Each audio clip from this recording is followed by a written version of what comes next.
الحمد للہ رب العالمین والصلاة والسلام علی سید الانبیاء والمرسلین محمد وعلی آلہ واصحابہ اجمعین اما بعد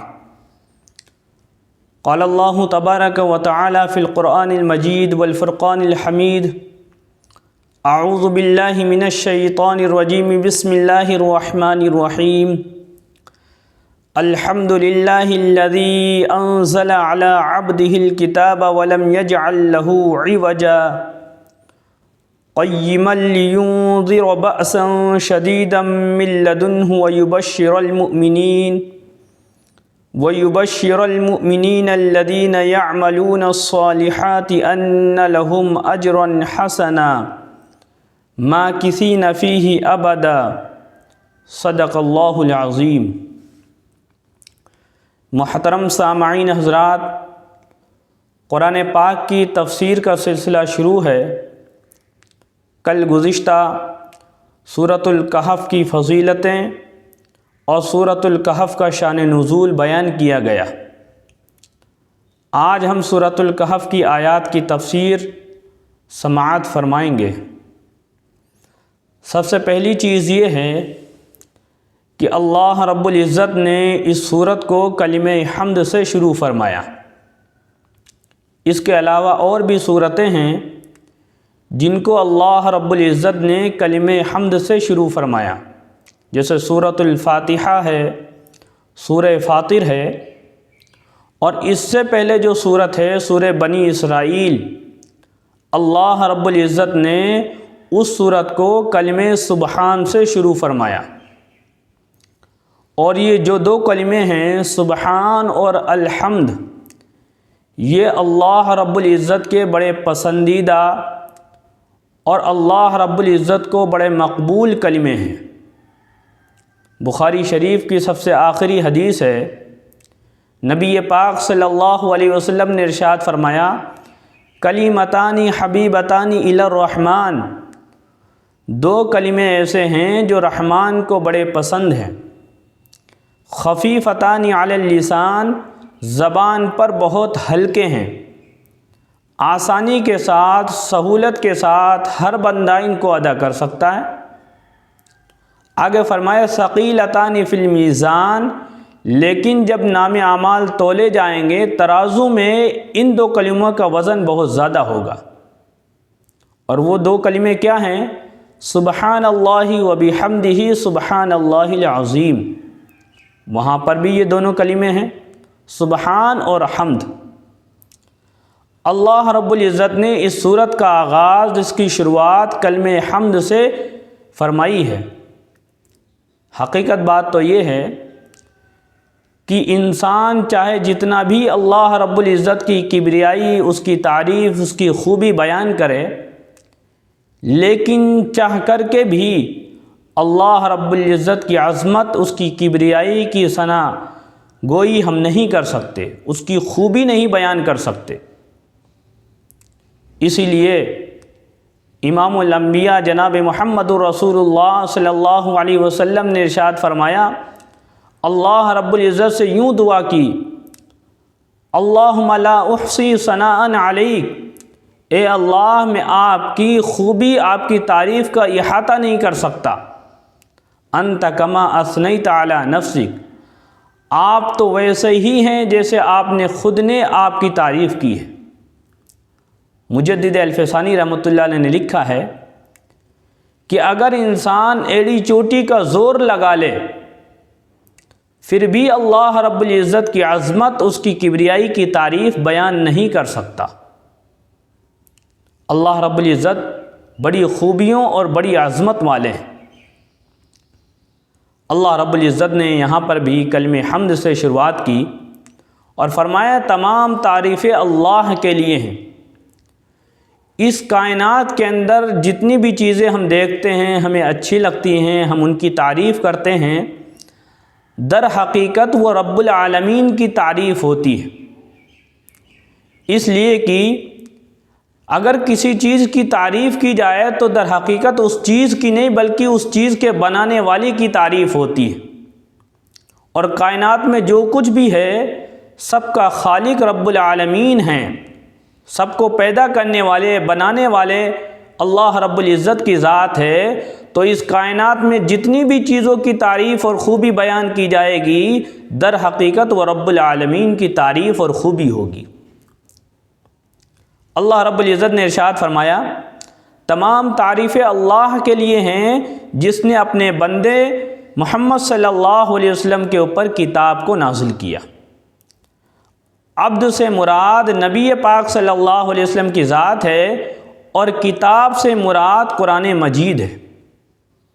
بعض لوگ ایسے بھی ہیں جن کو یہ اعتراض ہے کہ پیغمبروں کو بندہ نہیں کہنا چاہیے،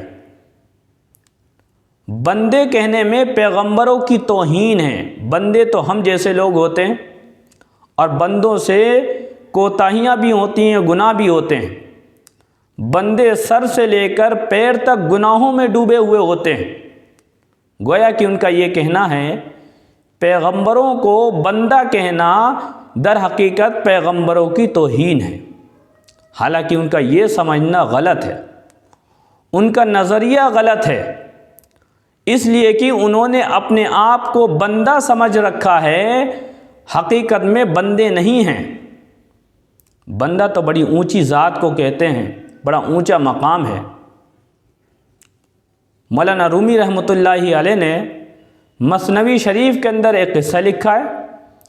فرماتے ہیں کہ ایک نیک اور پرہیزگار شخص تھا، اس نے اپنے سر کے اوپر لانٹین رکھ کر کے دن کے اندر بازار کے اندر چکر لگا رہا تھا۔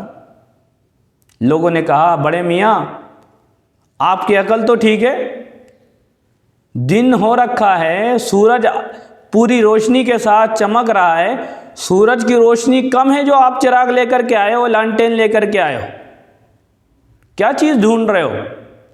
فرمانے لگے کہ پورے بازار میں بندے ڈھونڈ رہا ہوں، انسان ڈھونڈ رہا ہوں۔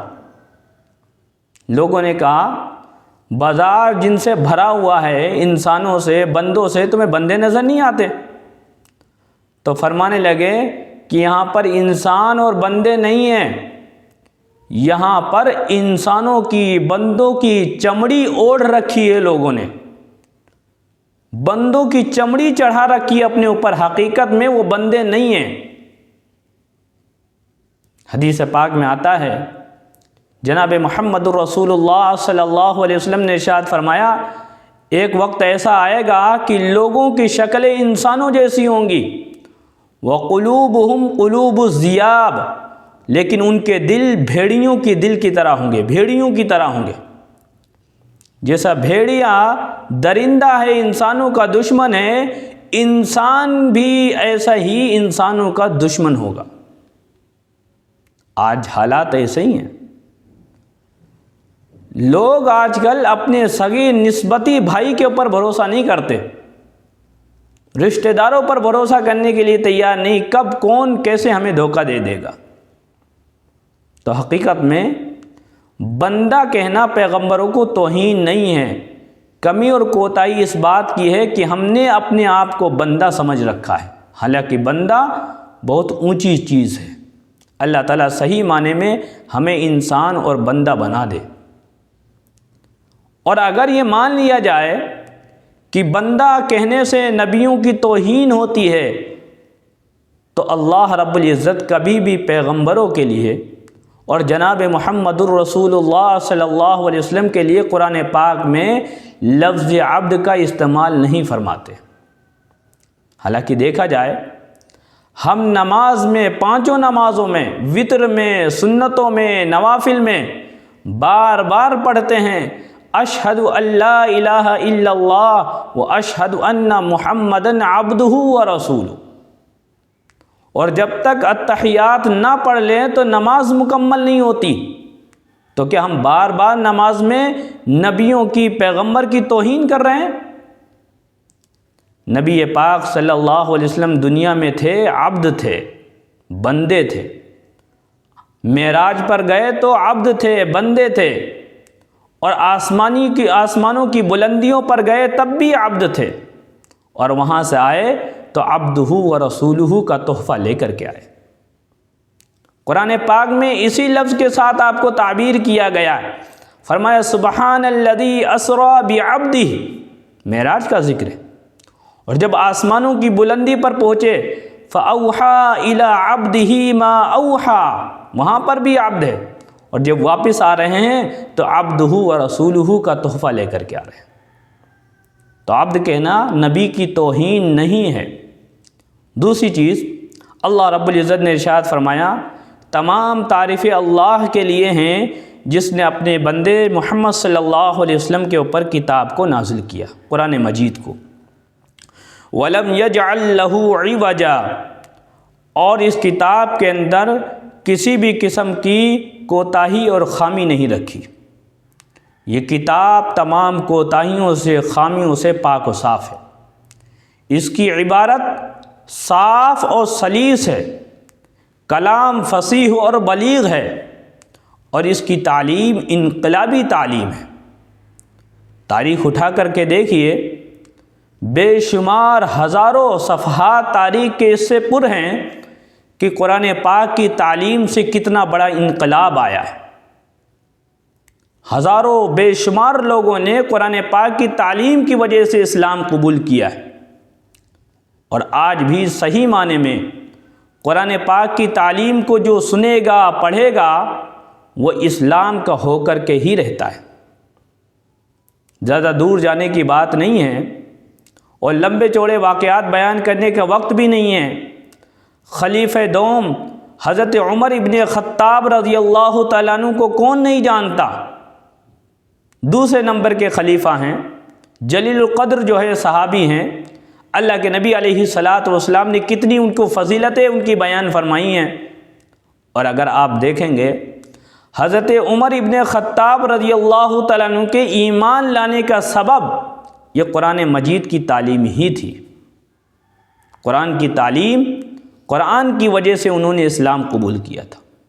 تو قرآن پاک کی عبارت صاف و سلیس، کلام و فصیح اور بلیغ ہے، اور اس کی تعلیم انقلابی تعلیم ہے۔ آگے فرمایا قیما لینذر بأسا شدیدا من لدنہ، ایک سیدھی سیدھی کتاب ہے، مستقیم کتاب ہے، یہ صراط مستقیم کی وضاحت، اس کی تفسیر بیان کرنے والی کتاب ہے، بالکل سیدھی سیدھی کتاب ہے۔ بعض علماء کرام نے قیمن کی تفسیر میں یہ بیان کیا ہے کہ اس میں کسی بھی قسم کا اعتراض اور تعارض نہیں ہے، اختلاف نہیں ہے، قرآن پاک کے اندر ہے۔ اللہ رب العزت نے ارشاد فرمایا وَلَوْ كَانَ مِنْ عِنْدِ غَيْرِ اللَّهِ لَوَجَدُوا فِيهِ اخْتِلَافًا كَثِيرًا، قرآن پاک اللہ رب العزت کی کتاب ہے۔ اس کی ایک دلیل یہ بھی ہے کہ اگر یہ انسانوں کا کلام ہوتا تو اس کے اندر بے شمار اختلافات ہوتے۔ اس کے اندر اختلافات نہیں ہیں، کسی قسم کا تعارض نہیں ہے۔ یہ دلیل ہے کہ یہ کتاب انسانوں کی نہیں ہے، یہ کلام الہی ہے۔ اور اگر کہا جائے تو یہ بات بالکل بجا ہے، درست ہے۔ حقیقت میں، صحیح معنی میں اگر کسی کو کتاب کہا جا سکتا ہے تو قرآن مجید ہی ہے، اس لیے کہ یہی وہ کتاب ہے جس کے تعلق سے فرمایا گیا لا ریب فیہ، اس میں شک اور شبہ کی گنجائش نہیں ہے۔ اس کتاب کو اللہ رب العزت نے پیغمبر علیہ الصلاۃ والسلام پر کس وجہ سے نازل فرمایا؟ یہاں پر دو وجہ بیان فرمائیں۔ سب سے پہلی وجہ لینذر بأسا شدیدا من لدنہ، تاکہ اللہ رب العزت کی طرف سے آپ ان لوگوں کو ڈرائیے سخت عذاب سے جو قرآن پاک کی تعلیم کا انکار کرتے ہیں، کفر و شرک کے اندر، گناہوں کے اندر مبتلا ہیں۔ ان کو اس بات سے ڈرائیے کہ سخت گرفت اور سخت عذاب اللہ رب العزت کی طرف سے آنے والا ہے، دنیا میں، قبر کے اندر، حشر کے میدان میں، اور جہنم کے اندر سخت عذاب میں پکڑے جائیں گے اگر اللہ رب العزت کی احکامات کو، قرآن پاک کی تعلیمات کا انکار کریں گے۔ آگے فرمایا وَيُبَشِّرَ الْمُؤْمِنِينَ، اور یہ کتاب اس لیے نازل فرمائی ہے تاکہ آپ ایمان والے بندوں کو خوشخبری سنائیں۔ کون سے ایمان والے بندوں کو؟ فرمائے الذین یعملون الصالحات، وہ ایمان والے بندے جو اچھے اچھے کام کرتے ہیں، ان کے اعمال درست ہیں، نیکی کا کام کرتے ہیں۔ آج ہم سب کو اپنے اعمال کا جائزہ لے لینا چاہیے کہ ہم نیکی کرنے میں کہاں پر کھڑے ہیں، کتنا ہم اللہ کو راضی کرنے والے کام کر رہے ہیں، ہمارے اعمال صالح ہیں، ہم اعمال صالح کی فکر کرتے بھی ہیں یا نہیں کرتے؟ اللہ ہم کو معاف فرمائے۔ رمضان المبارک میں ہماری مسجدوں کا جو حال ہے، مسجد بھری ہوئی ہیں، پانچوں نمازوں میں لوگ موجود ہیں، لیکن جیسے جیسے رمضان گزرتا ہے مسلمان مسجدوں سے غائب ہوتے رہتے ہیں۔ سال میں، ہفتے میں، جمعے کے دن حاضری ہوتی ہے۔ یہ ہمارے اعمال ہیں، یہ عمل کرنے کے لیے ہم دنیا کے اندر آئے ہیں۔ ان اعمال کے ساتھ ہم اللہ رب العزت کو راضی کر پائیں گے؟ دنیا میں تو صرف اور صرف اعمال صالحہ کرنے کی، اچھے کام کرنے کی فکر ہونی چاہیے، لیکن آج دنیا داری کی فکر زیادہ ہے، اچھے کام کرنے کی فکر کم ہے۔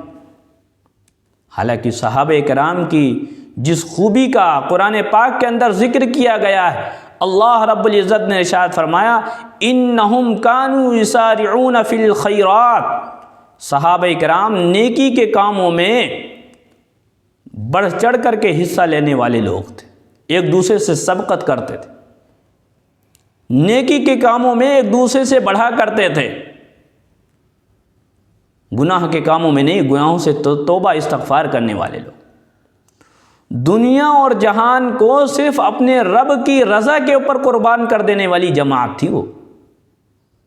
اس لیے اللہ رب العزت نے ان کو جنت کی خوشخبری سنائی ہے۔ اور اگر ہم چاہتے ہیں کہ ہم اس ایمان کے ساتھ اولین مرتبے میں جنت میں داخلہ ہمیں نصیب ہو جائے تو ہمیں دنیا کے اندر اعمال صالحہ کرنے کی فکر کرنی چاہیے۔ سورہ عصر کے اندر اللہ رب العزت نے ارشاد فرمایا ہے والعصر، قسم ہے زمانے کی، ان الانسان لفی خسر، سارے کے سارے انسان خسارے میں ہیں، نقصان میں ہیں، گھاٹے میں ہیں، الا الذین آمنوا وعملوا الصالحات، وہ انسان خسارے میں، نقصان میں نہیں ہیں جو ایمان کے ساتھ ساتھ میں عمل صالح کرتے ہیں۔ ایمان تو شرط ہے، ایمان کے ساتھ، اخلاص کے ساتھ، سنت کی اتباع میں جو کام کیا جائے گا وہ نیکی کہلاتا ہے، اور نیکی کا جو بدلہ اللہ رب العزت ادا فرماتے ہیں، ادنا سے ادنا اس کا بدلہ 10 گنا ہے۔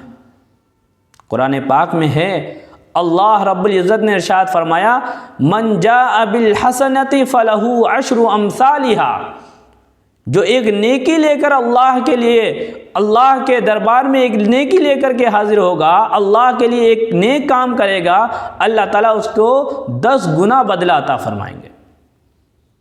اور بعض لوگوں کو اللہ تعالیٰ 10 گنا سے 700 گنا تک عطا فرماتے ہیں۔ اس لیے اگر نجات چاہیے، خوشخبری چاہیے جنت کی، تو فرمایا کہ اعمال صالحہ کرنے کی فکر کریں، اور خوشخبری سنا دیجئے ان ایمان والے بندوں کو جو اعمال صالحہ کرتے ہیں، نیک عمل کرتے ہیں، ان لہم اجرا حسنا، کس بات کی خوشخبری؟ کہ ان کے لیے بہترین بدلہ ہے اللہ تعالیٰ کے پاس، اور وہ بدلہ کیا ہے؟ جنت ہے۔ جنت اللہ رب العزت عمل صالح کرنے والے کو عطا فرمائیں گے، اور اس کے اندر ہمیشہ ہمیشہ کے لیے رہنا ہے۔ وہ نعمت، جنت اور جنت کی نعمتیں ایمان والے بندے سے نہ تو کبھی چھینی جائیں گی اور نہ وہ نعمتیں کبھی ختم ہوں گی۔ اس لیے فرمایا ما کسی فیہ ابدا، ایمان والے بندے اس اچھے ٹھکانے میں ہمیشہ ہمیشہ کے لیے رہے۔ دنیا میں چاہے جتنی نعمتیں مل جائیں، اچھا مکان ہو، اچھا کاروبار ہو، اچھی گاڑی ہو، عیش و آرام کی چیزیں ہوں، لیکن ہر وقت اس نعمت کے چھن جانے یا ختم ہو جانے کا خطرہ لگا رہتا ہے، اور دیکھنے میں بھی یہ آتا ہے۔ آپ کسی کو مالدار دیکھیں تو وقت نہیں بیتتا وہ کب غریب ہو جائے کب فقیر ہو جائے، اور بہت سارے فقیروں کو آپ نے دیکھا ہوگا وہ نہ جانے کب مالدار ہو جاتے ہیں۔ دنیا کی نعمت اگر نہ بھی ختم ہو تو انسان ختم ہو جاتا ہے، وقت پورا ہو جاتا ہے، دنیا سے رخصت ہو جاتا ہے، لیکن آخرت میں آخرت کی نعمتیں ہمیشہ رہنے والی ہیں، کبھی ختم نہیں ہوں گی، کبھی ان پر زوال نہیں ہوگا، کبھی وہ فنا نہیں ہوں گی۔ اس لیے ہم سب کو ایمان کے ساتھ اعمال صالحہ کرنے کی فکر کرتے رہنا چاہیے، اللہ تعالیٰ سے دعا بھی کرتے رہنا چاہیے کہ پروردگار عالم جسے رمضان المبارک میں نیک عمل کرنے کی توفیق آپ نے عطا فرمائی ہے، زندگی بھر اعمال صالحہ سے وابستہ رکھیے۔ اللہ تعالیٰ اس وقت کی گزارشات کو قبول فرمائے، کہنے سننے زیادہ عمل کرنے کی توفیق عطا فرمائے۔